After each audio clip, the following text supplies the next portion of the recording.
phonograph. I was a kid, I sat with an ear close, just listening.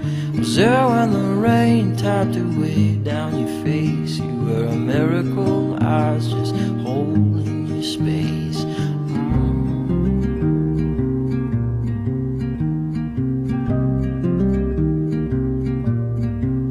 Well, time has a way of throwing it all in your face. The past, she is haunted, the future is laced. Heartbreak, you know, drives a big black car. I swear I was in the backseat, just minding my own. What is your name? My name is Bessie Navas, and I come from South Africa. Were you born there? Yes, When? in 1928. When did you move to the United States? Oh, about 20 or 20-something years ago. Oh. The reason being that my son had a fellowship to Harvard University, and he never came back to South Africa. He's an economist today, very prominent here. He teaches at USC. Don't know if he still does, but he used to. I think he still does. Don't keep up with his personal life much. And I came to visit, and I took a temp job at an employment agency, and the lady at the employment agency said, "Oh my goodness, we are looking for a person like you in our office. Do you think you could start on Monday?" I said, "Yes, sure."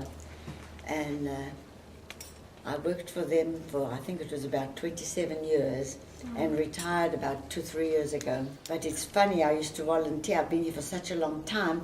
I used to volunteer in some of the preschools, and sometimes I walk around and somebody, not this size, but this size, comes up and says, "Hello, Grandma Bessie, I remember you. You used to volunteer in my preschool."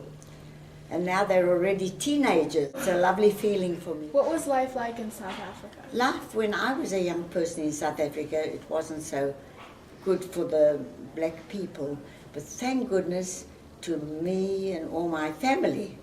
By the time I was almost an adult from school, things were equal to everybody. And thank God in South Africa today, for the last many years, everybody's equal and everybody's happy, the same as they are in the USA. Mm-hmm. Hard now, after such a long time, to pack up and go back. But I have still children there and lots of grandchildren and lots of children all over the world, including in England. And South Africa is a better place thanks to people like us. It's lovely to be here and to meet all of you and to speak with you. It's my great pleasure. In South Africa, when you were living there, what was life like for African Americans? For African Americans, it wasn't too bad. They were a little treated inferior, and we didn't like it. Particularly, Jewish people didn't like it and didn't like what was going on. And we all worked very hard. Today, when you go to South Africa, it's the same as America. But unfortunately, because of all the years that have passed by, it can't just pick up at this stage and go back, if you know what I mean. And that's what it's all about. We must always help our fellow man, no matter what age and what color. Don't you think so? Yes, I think so. Are there any significant events that occurred in your life that you would like to share? Significant events? Well, family and grandchildren. And of course, we were delighted when South Africa was freed. And that's the special events. Now, when you get to my age, it's all about children and grandchildren, and that everybody should do well. And that the main thing is, we should always help our fellow man, no matter what color, what age, what creed, what religion. That's the main thing.